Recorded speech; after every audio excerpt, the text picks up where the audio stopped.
Allez, c'est à vous Emmanuel Ducrot. Bonjour Emmanuel. Bonjour Dimitri, j'ai hésité beaucoup à vous parler de cette police du mégot, mais j'ai fait un autre choix aujourd'hui. Ah oui, non, ça vaut le coup, parce qu'avec vous ce matin, on va parler de l'histoire d'un film qui a du mal à trouver son public, comme on dit, et ça fait toute une histoire. Et ce film figure déjà parmi les bides les plus retentissants de 2023. Il s'appelle Avant que les flammes ne s'éteignent, réalisé par Mehdi Fikri, une adaptation cinématographique de l'affaire Adama Traoré, cet homme au lourd passé judiciaire qui avait trouvé la mort dans l'Oise au terme d'une course-poursuite avec la police. C'était en 2016. Le film met en scène la chanteuse et actrice Camélia Jordana dans le rôle de la sœur de cet homme. Elle va lutter au péril de sa famille pour faire éclater la vérité. Camélia Jordana, double de cinéma de Assa Traoré, égérie de la lutte contre les violences policières et le racisme systémique. Alors le film est attendu, et donc sorti le 15 novembre, et ça n'a pas très bien marché.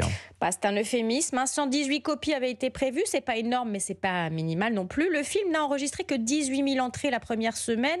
2000 la deuxième, c'est très très peu. Et comment on explique cette contre-performance ?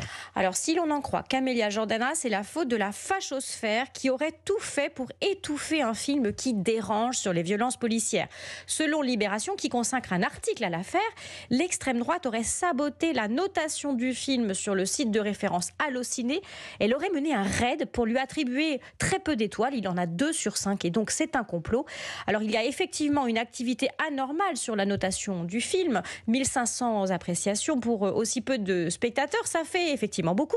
Le site Allociné a d'ailleurs dû le signaler, mais que ce soit le fait de l'extrême droite, c'est invérifiable. Les commentaires sont parfois mitigés, pas spécialement insultants, en gros ils disent que c'est nul.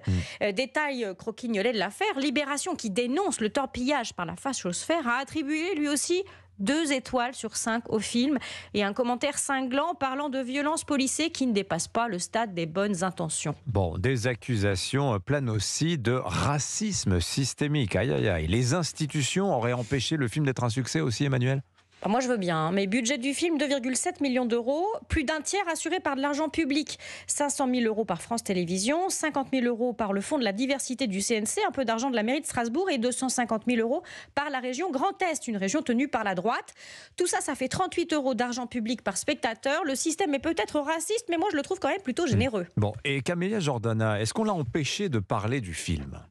Écoutez, Camélia Jordana a été reçue partout, sur les antennes nationales, à des heures de grande écoute, pas pour la promo du film. La presse écrite lui a consacré des dizaines d'articles, pas spécialement incendiaires. Ça ne s'appelle pas être réduite au silence ou ostracisée. Le film matérialise surtout un décalage. D'un côté, l'engouement médiatique autour d'Assa Traoré et de l'autre, la vraie vie. Il est possible que les spectateurs en aient un peu soupé des anti-héros et qu'ils ne soient pas spécialement intéressés par l'épopée de la famille Traoré, plus connue pour ses œuvres dans la chronique judiciaire que dans les cahiers du cinéma. Qu'ils en aient un peu marre aussi, les spectateurs, de l'accusation de racisme systémique dégainée pour un oui, pour un non, pour un échec au box-office. Mais ça n'est qu'une hypothèse. Mais vous savez quoi ? Vous avez éveillé ma curiosité. J'ai presque envie d'aller voir le film. Vous nous raconterez, Dimitri. Un compte rendu exclusif, évidemment, je n'y manquerai pas. Merci beaucoup, Emmanuel Ducrot, signature Europe.